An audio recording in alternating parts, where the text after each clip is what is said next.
हर हर महादेव। ओम नमो हनुमते भयभंजनाय सुखम कुरु फट स्वाहा। जय श्री राम।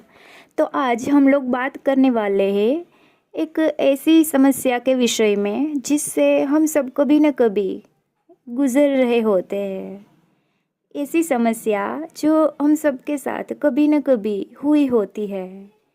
कुछ लोगों की ऐसी समस्याएं होती है कि जब वो लोग साधना करते हैं या सोते हैं तो नींद में उन्हें बार बार झटके लगते हैं। तो ये जो झटके हैं वो क्यों लगते हैं, इसके पीछे क्या कारण होते हैं, इसके विषय में आज हम चर्चा करेंगे। तो पहली बात ये कि कुछ लोग ऐसे होते हैं कि जब वो लोग नींद में सो रहे होते हैं तो उन्हें झटके लगते हैं।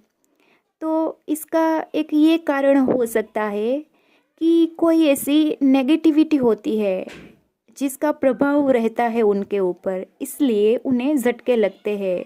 वो जो नेगेटिविटी होती है उनका कोई अंश होता है, इसलिए इंसान को झटके लगते हैं। कभी कभी उनके साथ ऐसा होता है कि वो आधे सोए हुए रहते हैं और आधे जागृत अवस्था में उन्हें पता रहता है कि आसपास में क्या हो रहा होता है। वो बोलना चाहते हैं पर बोल नहीं पाते, हाथ हिलाना चाहते हैं पर उनका जो शरीर होता है वो हिल नहीं पाता। तो मेडिकल साइंस की भाषा में बोले तो इसे स्लीप पैरालिसिस बोलते हैं। और अगर आध्यात्मिक विषय में चर्चा करें तो ये नेगेटिविटी के लक्षण है जो आपके शरीर पे हावी है।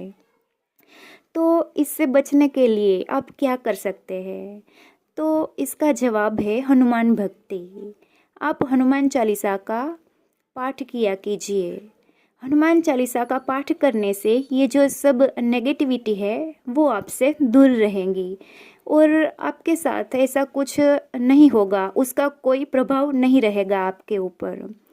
और एक वजह ये होती है कि जब कोई साधक नई नई साधना स्टार्ट करता है तो कभी कभी पहले से उनके शरीर में कोई नेगेटिविटी रहती है उसके आसपास।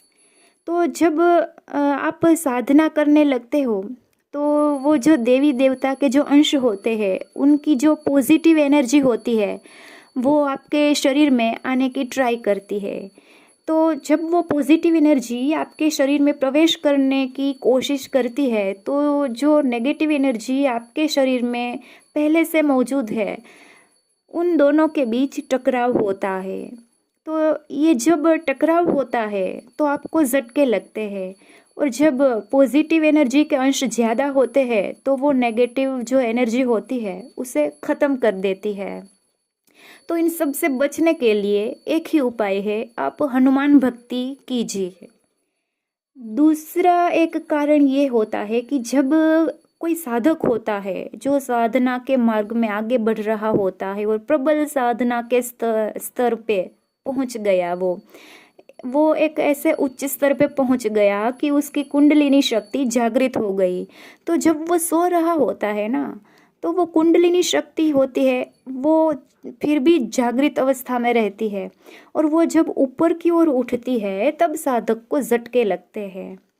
और जब साधक देवी देवता की पूजा उपासना या साधना में बैठता है तब भी झटके लगते हैं। तो इससे कोई डरने वाली बात नहीं है। ये झटके जो लग रहे हैं वो पॉजिटिव एनर्जी है, वो जो आप कोई भी देवी देवता की साधना उपासना कर रहे हैं उनके अंश है या फिर उनकी जो सवारी होती है वो आप पे बन रही होती है, इसलिए आपको झटके लगते हैं। तो इससे ऐसी कोई डरने वाली बात नहीं है। तो अगर आप साधना कर रहे हैं और आपको झटके लगते हैं तो इसका तो ये ही कारण हो सकता है कि कुंडलिनी शक्ति जागृत हो चुकी है और आपके ऊपर वो जो कोई देवी देवता है उनकी कृपा है, इसलिए आपको झटके लगते हैं। तो इससे ऐसी कोई डरने वाली बात नहीं है। पर अगर नेगेटिव एनर्जी की वजह से आपको झटके लगते हैं तो संभल जाइए और भक्ति कीजिए, क्योंकि आपकी जो ऑरा है वो इतनी स्ट्रॉन्ग नहीं है, इसीलिए आपको जो नेगेटिविटी के झटके हैं वो लगते हैं। जैसे जैसे आप पूजा पाठ करने लगेंगे वैसे आपको ये जो समस्याएं हैं वो सब दूर होने लगेगी। जय श्री राम। हर हर महादेव।